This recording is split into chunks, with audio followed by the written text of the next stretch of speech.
തായ്ലൻഡിലെ ancient സിറ്റിയുടെ പുതിയ കുറച്ച് കാഴ്ചകൾക്കായി പുതിയ വീഡിയോയിലേക്ക് സ്വാഗതം.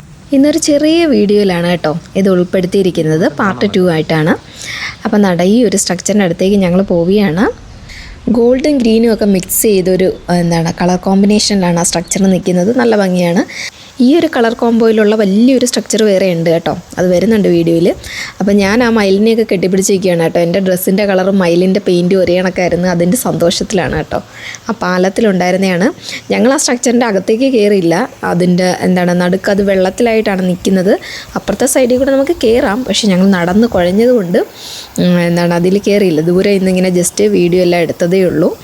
ബോഗൻവില്ലയുടെ ഒരു കമനീയമായ ശേഖരം തന്നെ ഈ തായ്ലൻഡിലുണ്ട് കേട്ടോ. പല കളർ മിക്സ് ചെയ്ത് നല്ല ഭംഗിയിലാണ് അവർ വളർത്തുന്നത്.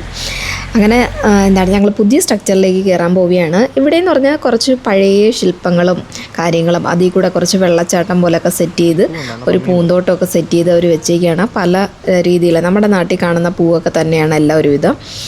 അങ്ങനെ അതൊക്കെ ഞങ്ങൾ കുറച്ച് നേരം കണ്ടു. അവിടെ നല്ലൊരു വിശാലമായിട്ടുള്ള പൂന്തോട്ടമാണ് കേട്ടോ. ഇതാ കണ്ടോ, ഒരു സ്ട്രക്ചറൊക്കെ ഉണ്ടാക്കി വെച്ചിരിക്കുന്ന, പണ്ട് കാലത്ത് ഉണ്ടാക്കി വെച്ചിരിക്കുന്നതാണ്. അവരെന്തൊക്കെയോ ചരിത്രങ്ങളും കാര്യങ്ങളും കഥകളൊക്കെയാണ് ഓരോ ശില്പങ്ങളിലും അവർ കൊത്തി വെച്ചിരിക്കുന്നത്.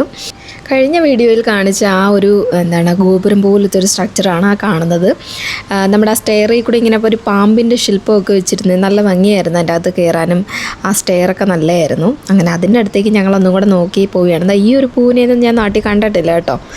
അങ്ങനെ കാണാത്ത കുറച്ച് പൂക്കളും കൂടെ ഉണ്ട് കേട്ടോ ഇടയ്ക്കൊക്കെ. യാദൃച്ഛികമായി കേട്ടോ. ഇതൊക്കെ കണ്ടോ, ഇതൊന്നും ഞാൻ അങ്ങനെ കണ്ടിട്ടില്ല. അങ്ങനെ ഈ ഒരു സ്ട്രക്ചറിലേക്ക് ഞങ്ങൾ കഴിഞ്ഞ വീഡിയോയിൽ പറഞ്ഞായിരുന്നു, ഇത് നമ്മൾ തിരിച്ചു പോകുമ്പോൾ കയറാനായിട്ട് നിൽക്കുകയാണ്. ആക്ച്വലി ഞങ്ങൾ 2 ദിവസമായിട്ടാണ് ഇവിടെ വിസിറ്റ് ചെയ്തത്. അപ്പോൾ കുറച്ച് സ്ഥലം കൂടെ നമുക്ക് കാണാനുണ്ടായിരുന്നു. അത് കാണാൻ പറ്റാത്തത് കൊണ്ട് ഞങ്ങൾ തിരിച്ചു പോയിട്ട് അടുത്ത ദിവസം വരികയാണ് ചെയ്തത്. അങ്ങനെ ഇതിൻ്റെ അകത്തേക്ക് കയറിയാണ് കേട്ടോ. ഇവിടെയെന്ന് വെച്ചാൽ നമ്മൾ വാളും പരിചയമൊക്കെ ആയിട്ട് ആളൊക്കെ നിൽപ്പുണ്ട് കാവലിന്. വേറെ എങ്ങും ഇല്ലാത്ത കാവലൊക്കെയാണ് കേട്ടോ ഇവിടെ. അപ്പം നല്ല തുറിച്ചൊക്കെ നോക്കുന്നുണ്ടായിരുന്നു ഞങ്ങൾ. അങ്ങനെ അകത്ത് കയറി. അകത്ത് ഇതുപോലെ ഒരു സ്ട്രക്ചറാണ്. അതിൻ്റെ അകത്തേക്ക് ആ സൈഡിൽ കാണുന്ന സ്റ്റെയറിൽ കൂടെ നമുക്ക് അകത്തേക്ക് കയറാൻ പറ്റും. പക്ഷേ അവിടെ ഫോട്ടോഗ്രാഫി അലൗഡ് അല്ല.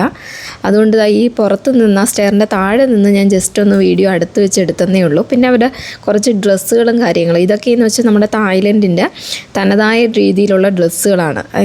ആൺകുട്ടിയുടെയും പെൺകുട്ടിയുടെയും അതേ കണക്ക് തന്നെ കുറച്ച് ഏജ്ഡ് ആയിട്ടുള്ളവരും, അങ്ങനെ ഒരു 3-4 ടൈപ്പിലുള്ള ഡ്രസ്സുകൾ അവിടെ കൊടുത്തിട്ടുണ്ടായിരുന്നു. കുറേ പേര് ഇങ്ങനെയുള്ള സ്ഥലങ്ങളിലൊക്കെ വരുമ്പോൾ ആ ഡ്രസ്സൊക്കെ ധരിച്ചിട്ടാണ് അവർ ഫോട്ടോ എടുക്കുന്നത്. ഫോട്ടോഷൂട്ടൊക്കെ ചെയ്യുന്ന വാട്ടർടൂണിൽ ചെന്നപ്പോൾ ഒക്കെ ഒരുപാട് പേര് അങ്ങനെ എടുക്കുന്നുണ്ടായിരുന്നു.